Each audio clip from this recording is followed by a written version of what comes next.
Почитувани ученици, добар ден. Јас сум наставник Зоран Тодоров од Основното училиште Јосип Броз Тито од Валандово и денеска ќе имам чест да ви помогнам да совладате дел од материјалот кој што сте оневозможени да го совладате во текот на редовната настава, па така денеска ќе имаме можност да зборуваме за општествено-економските и политичките промени во балканските земји, кои што се случиле по Втората светска војна.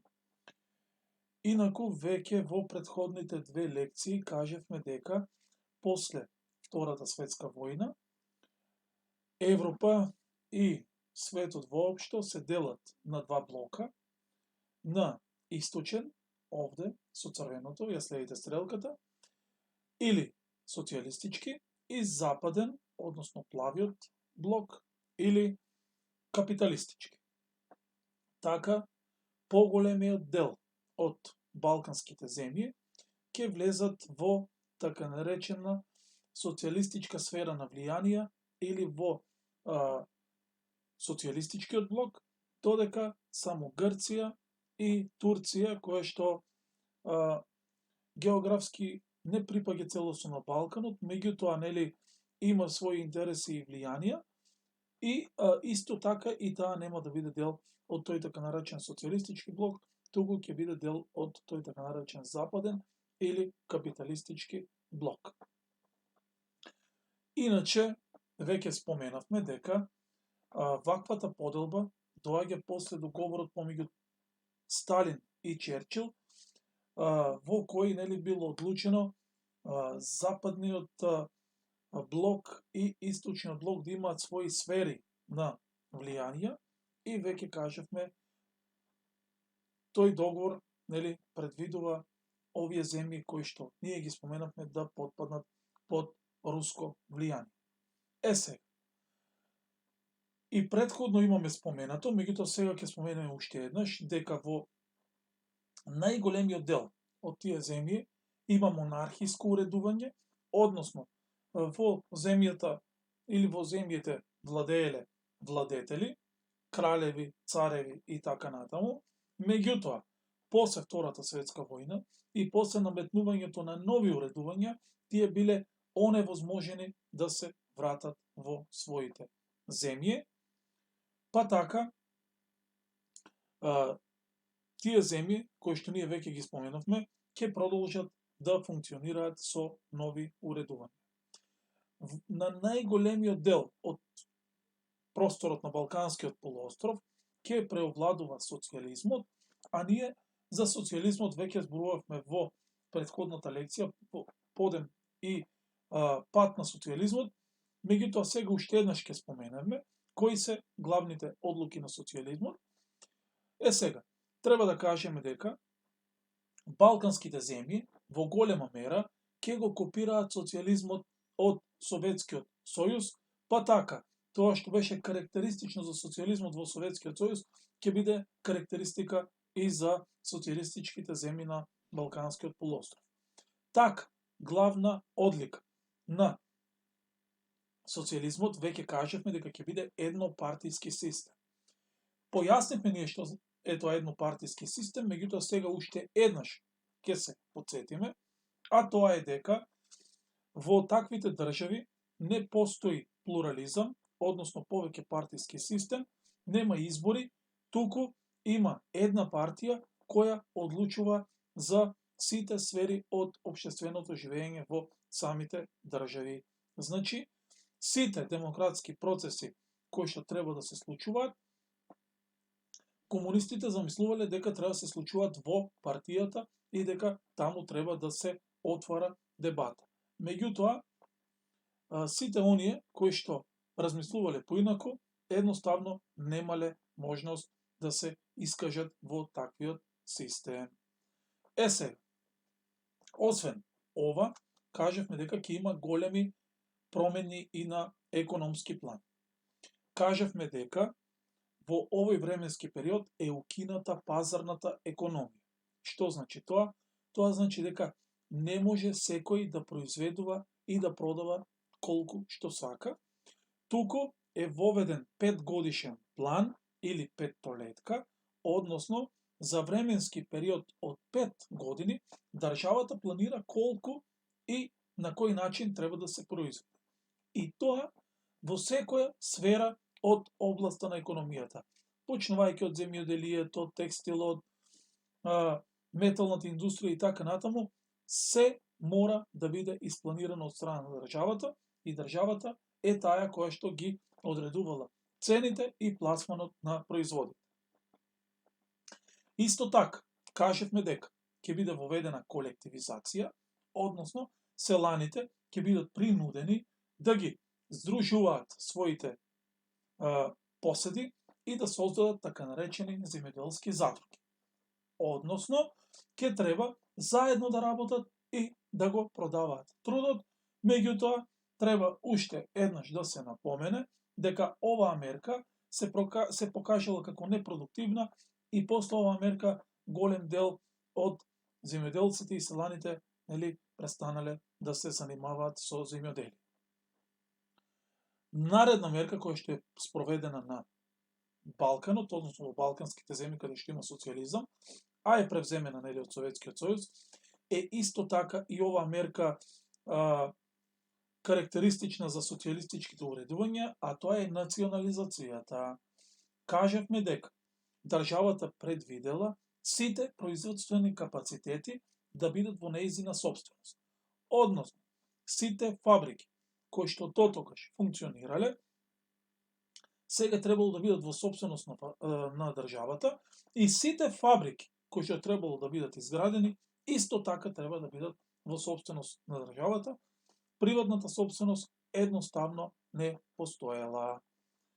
Друга работа која што исто така ја споменавме во претходната лекција е индустриализацијата. Односно, кажавме дека се создадени комбинати кои што предвидуваат преработка на тешка метална индустрија и кажавме дека тоа предизвикува миграција, па голем дел од селаните сега одлучиле да се преселат во градовите и својата среќа да ја бараат во новосоздадените комбинати за преработка на тешка метална индустрија, а тоа предизвикало празнење на селата и полнење на градовите. Гледаме дека ваквите работи, кои што беа карактеристични за Советскиот сојуз, се карактеристични и за сите останати социјалистички земји, бидејќи тие го копирале целиот систем кој што таму бил спроведен, сега бил спроведен и во сите социјалистички земји, вклучувајќи ги и балканските социјалистички земји. Меѓутоа, освен нив, тука ќе бидат и Полска, и Унгарија, Источна Германија и така натаму. Меѓутоа, ваквата политика на соработка ќе трае се до 1948 година, кога доаѓа до судир помеѓу Југославија и СССР. И кажавме дека секој историски настан си има свој повод, причини и последици. Така, причина за овој судир помеѓу Југославија и СССР ќе бидат разговорите кои што Југославија и Бугарија ќе ги водат за формирање на една Балканска федерација. Односно, водачите на двете земји, Јосип Броз Тито и Георги Димитров, преговарале за формирање на една Балканска федерација и така тоа не одело во прилог на СССР, односно на Информбирото. Иначе Информбирото е тело слично на Коминтерната, односно збир на сите социјалистички земји или партии, кои што требало да спроведат заедничка политика, па така најголемиот дел од членките на Информбирото застанале позади СССР како најголема сила и обвиниле Југославија дека не го спроведува доследно социјализмот и така Југославија практично е исфрлена од Информбирото. Тие настани кои што предизвикале да дојде до судир помеѓу водачите на Југославија Тито и на СССР Сталин, и на тој начин Југославија практично ќе се најде отфрлена од социјалистичките земји. Во меѓувреме, на Балканот ќе се случи еден од настаните кој можеби и ќе го одбележи, да кажем, 20 век на Балканскиот полуостров, а тоа е Грчката граѓанска војна. Грчката граѓанска војна се случувала во периодот од 1946 до 1949 година.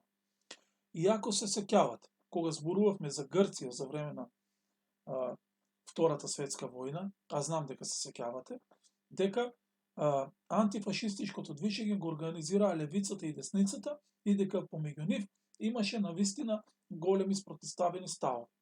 Сега, левицата беа комунистите, десницата приврзаниците на кралот и на крај тој судир прерасна во војна.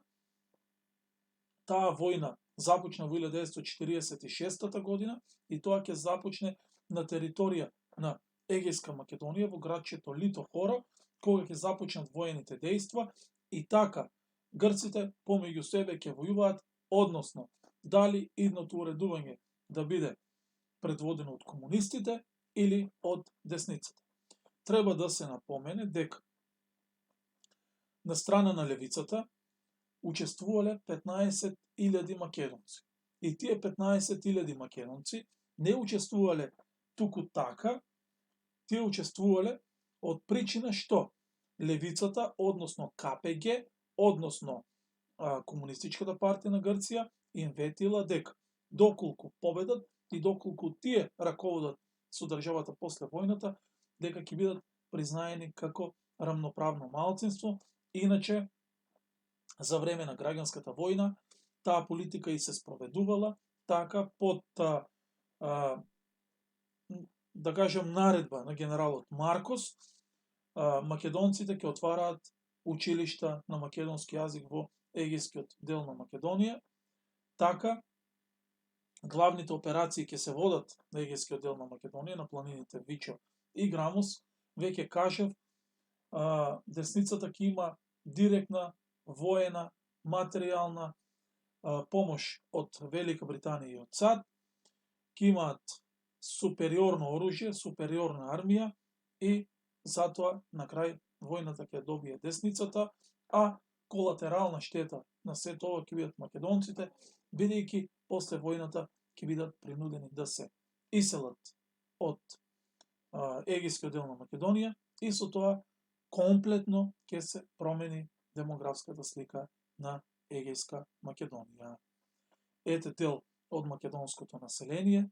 За жал, голем дел на деца, во историјата познат како децата бегалци, ќе заминат од своите огништа и никогаш повеќе нема да се вратат. И така, територијата на Егејска Македонија, која што во 1913 броеше 330.000 македонци, сега, за жал, ќе брои многу малку. После војната, дали ќе брои нешто повеќе од 10 до 15.000 македонци, иако според одредени историски извори се вели дека во тоа време околу 150.000 македонци имало во егејскиот дел на Македонија. Во Грчката граѓанска војна учествувале и жени македонки, па така ова е една фотографија која тоа ни го потврдува. Сега, после војната треба да се напомене дека се создаваат два блока. Веќе тоа исто така го споменавме.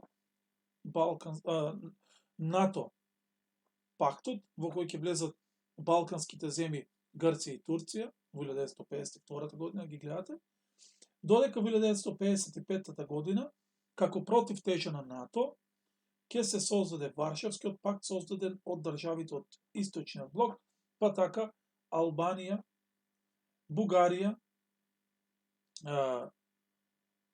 Романија ќе влезат во составот на Варшавскиот пакт, но треба да се напомене дека Југославија нема да биде дел од Варшавскиот пакт, баш благодарение на тој судир помеѓу СССР и Југославија, односно Тито и Сталин. Веќе кажав, нели, таа нема да биде дел од тоа така наречено информационо биро.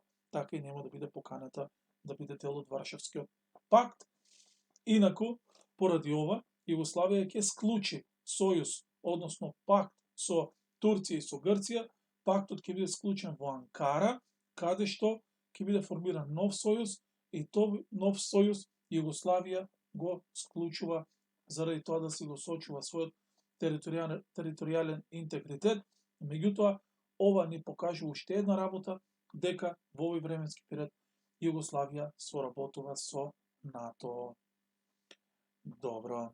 Сега, после 1953 година, настаните во светот се променуваат, односно, во СССР умира водачот Јосиф Висарионовиќ Сталин, кој имал цврста централна власт во својата земја, и после него, веќе и ова го споменавме во претходната лекција, кажавме дека ќе дојде познатиот водач Никита Хрушчов, кој што ќе почне да спроведува десталинизација, односно ќе го осудува владењето на Јосиф Висарионовиќ Сталин.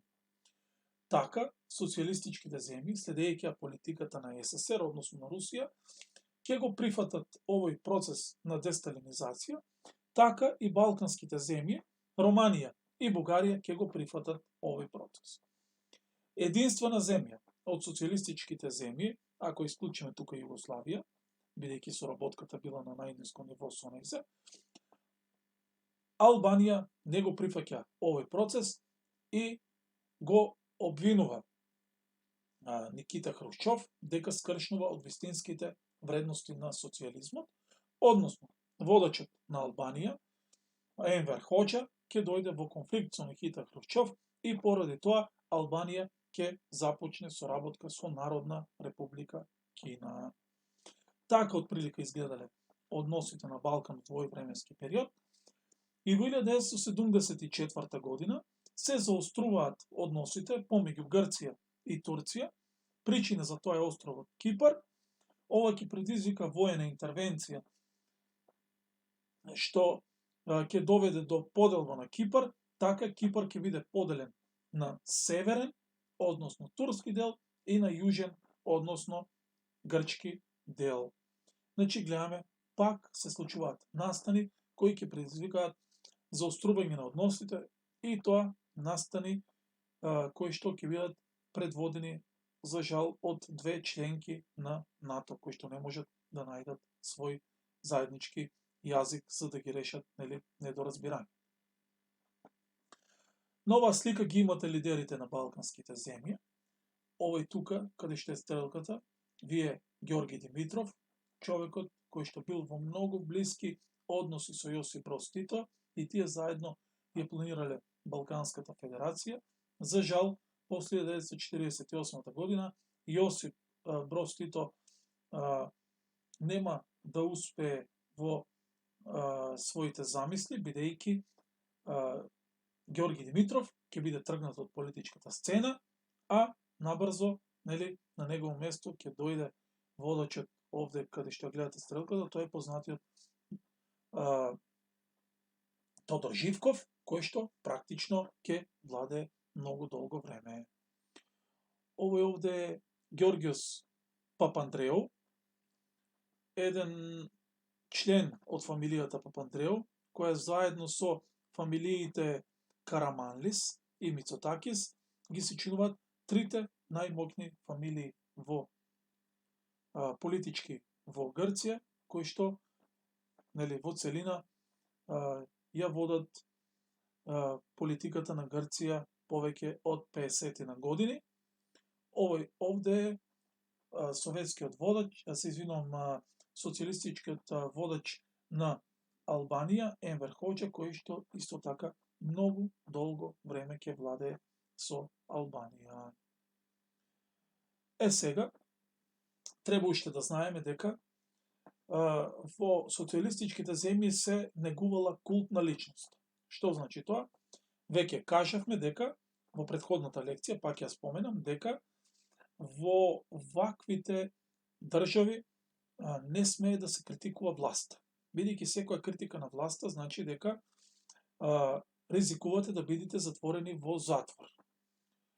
Бидејќи се појавили и такви кои што ја критикуваат власта, тие биле затварани и тие се нарекуваат политички затвореници. Со самото тоа што има политички затвореници, се покажува дека нема слобода на говор, а со тоа се кршат и граѓанските права. Односно, ова покажува дека човековите права во балканските земји дека не биле почитувани баш на едно ниво какво што и треба да биде.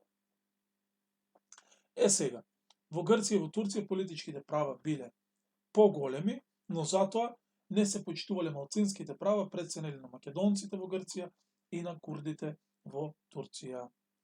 Слободно можеме да кажеме дека најзагрозени човековите права биле во Албанија. Таму дури се ограничувало движењето на албанците само на територија на Албанија и многу тешко било албанците да ја напуштат својата држава. Затоа, Албанија се кажува дека била најизолираната држава во Европа во тој временски период. Сега, зошто е тоа така? Енвер Хоџа сметал дека Албанија е загрозена, дека може да биде нападната во секој момент и затоа на територија на Албанија ќе изгради стотици илјади бункери. Овие се тие бункери како изгледало сето тоа. Денеска сите балкански земји се стремат да станат членки на Европската Унија, па така со тоа, се надеваме дека таквите балкански недоразбирања ќе бидат оставени во историјата и дека сите ќе имаат и политичка и економска соработка. Отприлика, тоа е тоа што требаше да се каже. Се надам дека го задржав вашето внимание и дека совладавте дел од работата.